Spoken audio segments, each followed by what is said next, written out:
Good afternoon, ladies and gentlemen. I was first of all like to thank the Club of Rome and B4E for organizing this interaction on the environment and ecological sustainability, a subject that I have been following for quite a few years. And what I really have to say is not very different from what I've been saying for quite some time, but perhaps some of these things bear repetition. So let me try and give you a sense of, at least as far as the policy space in India is concerned, how have we tried to put in place a strategy, a long-term strategy for ecologically sustainable development.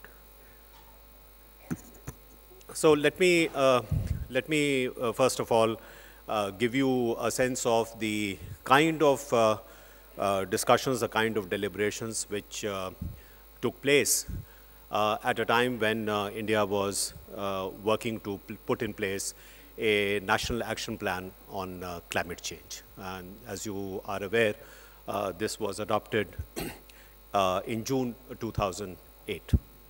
What underlay this particular strategy was the awareness that we were now as a world, not just as India, but particularly India would be affected. We were entering an era of resource constraint, a resource limitation.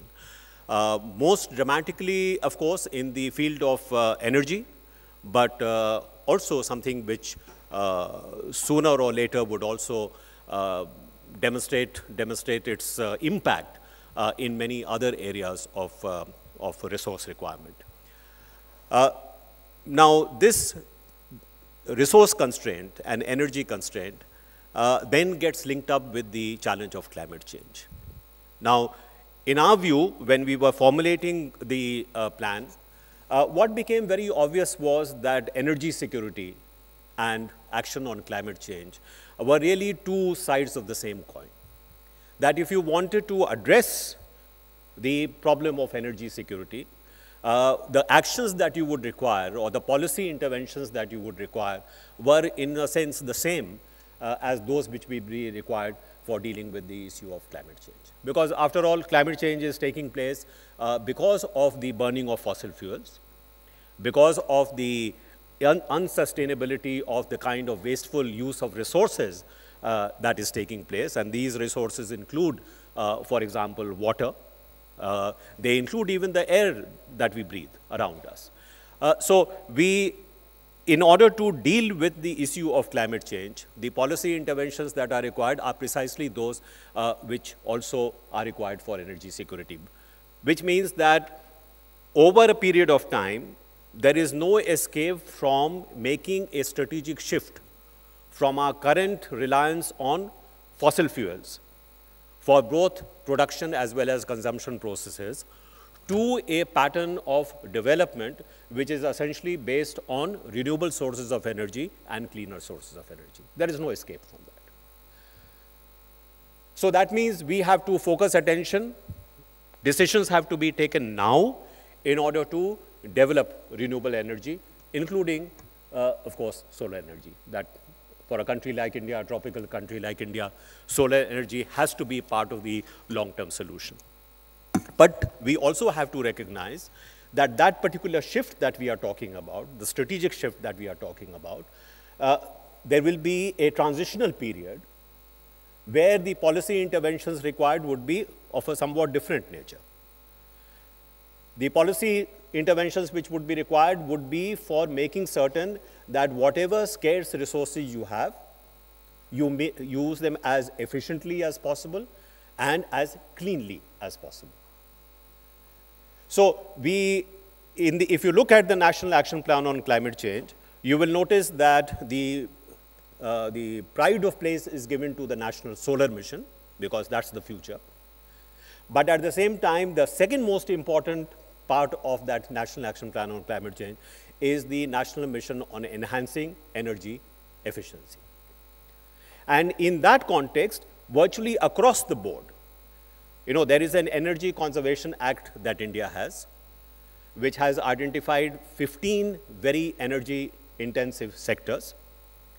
And for those energy-intensive sectors, there is compulsory energy audit which is envisaged. Setting up of benchmarks is envisaged.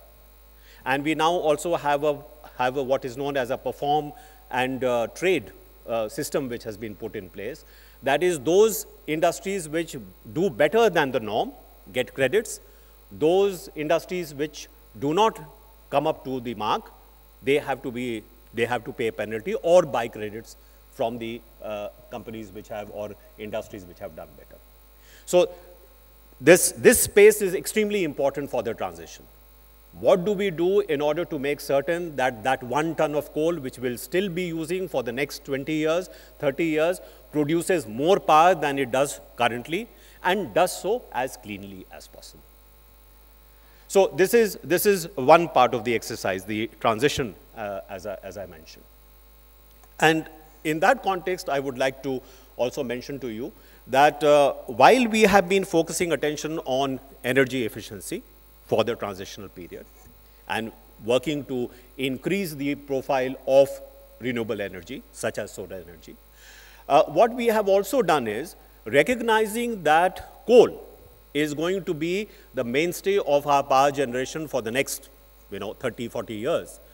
We have now started working on what is known as the National Coal Mission.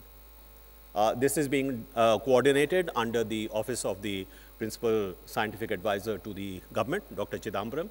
And the first part of the exercise has already been completed.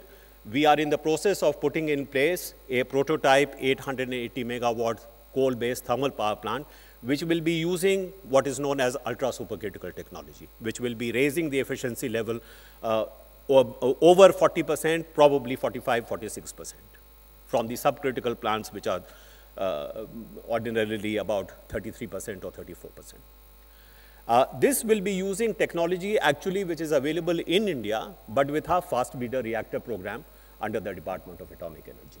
So dealing with very high temperature applications, dealing with very high pressures, need for alloys which are very special, and those have in fact been developed by the Department of Atomic Energy as part of its fast breeder reactor program. So we are very fortunate that that particular technology will now be applied in making a success of this prototype 880 megawatt plant.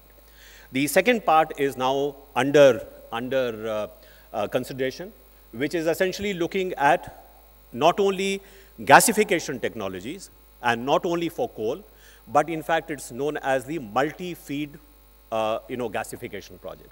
That is using various kinds of feedstock in order to produce synthetic gas, which then becomes the source for various kinds of energy applications. So in that context, I would just like to mention that we have done we have chosen 4 feedstocks. One is high ash coal, which is, as you know, plentifully available in India. The second is, of course, biomass. Again, large amount of biomass in terms of agricultural residue and various other items. We have municipal solid waste, which is probably the fastest growing part of feedstock. And we have pet coke. These are the 4 items which we have chosen. And a mapping exercise across the country has taken place already. And the Confederation of Indian Industry has been very active in that respect. This mapping exercise has been carried out to see what is the calorific value of these items which are available all over the country.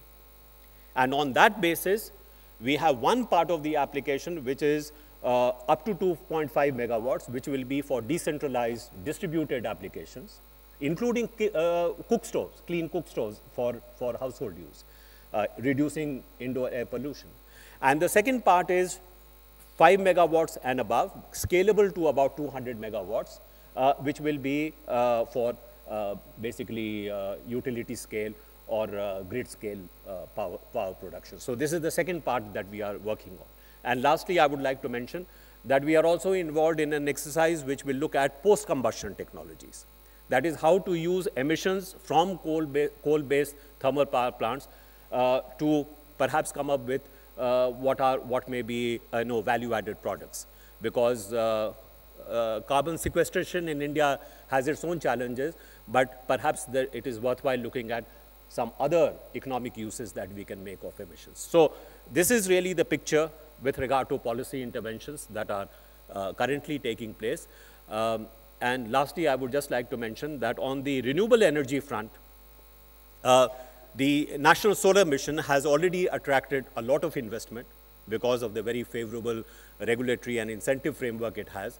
And if there is a shortcoming, it is that we are perhaps not investing enough on the technology side, on the innovation side.